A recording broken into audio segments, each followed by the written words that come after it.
এলা ভূষণ না, আমি কি ভাবছি বলতো, আমি কালকে তো আমরা সবাই বিয়ে বাড়ি গেলাম, আর ভাইটা তো যেতে পারলো না, তাই আমি ভাবছি ভাইয়ের জন্য আজকে ভালো মন্দ কিছু রান্না করে দেবো।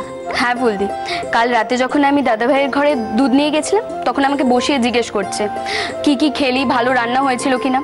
আমিও ইচ্ছা করে বলেছি ভেটকি মাছের পাতুরিটা ফাটাফাটি হয়েছিল, আর বিরিয়ানিটা জাস্ট অসম। ওর মুখটা না চুন হয়ে গেছিল জানিস।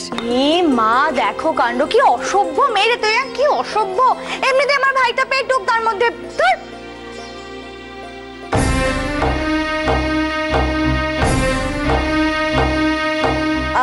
লাবু শোন না, আমি না তাড়াতাড়ি করে পুজোটা সেরে নি, বুঝলি তো, আমাকে বাজারে যেতে হবে তো।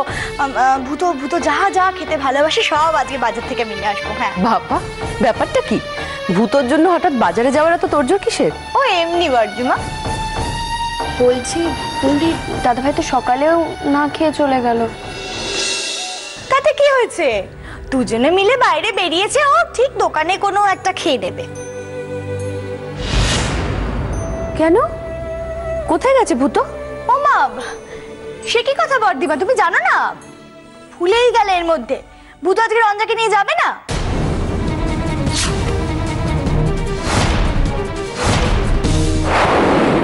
রঞ্জাকে দিতে গেছে, কিন্তু আমাকে যে বললো পারবে না।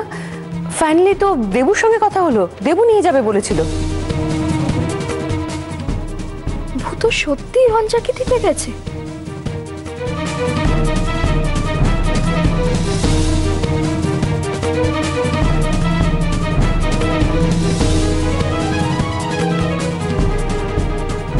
তুমি তো জানো না বর্দিমা, অন্য সময় মহারাজকে তুলতে গিয়ে ঘুম থেকে কত রকম ঝক্কি পোহাতে হয়, আর আজকে তো কোনো ঝামেলাই হয়নি, নিজে নিজেই উঠে পড়েছে।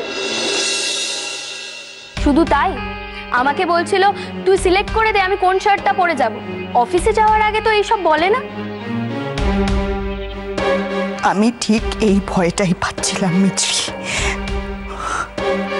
মা, তুমি মরো, তুমি যা খুশি তাই করো।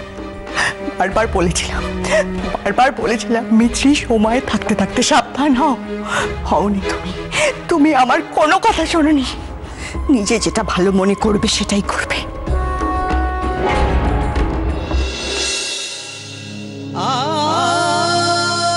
লাবু তাড়াতাড়ি হাত চালা, ভূতো তো সেটা যেতে হবে তো বাজারে, বললাম না? ভূতো কাল রাতেও তো বলেছিল যাবে না, হঠাৎ কি হলো?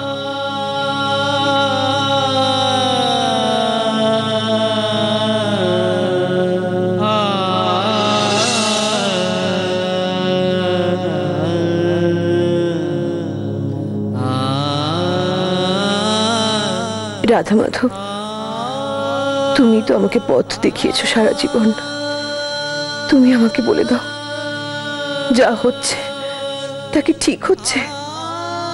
তাই যদি হবে, তাহলে আমার মনের মধ্যে এত দ্বিধা কেন? কিসের এত দ্বন্দ্ব?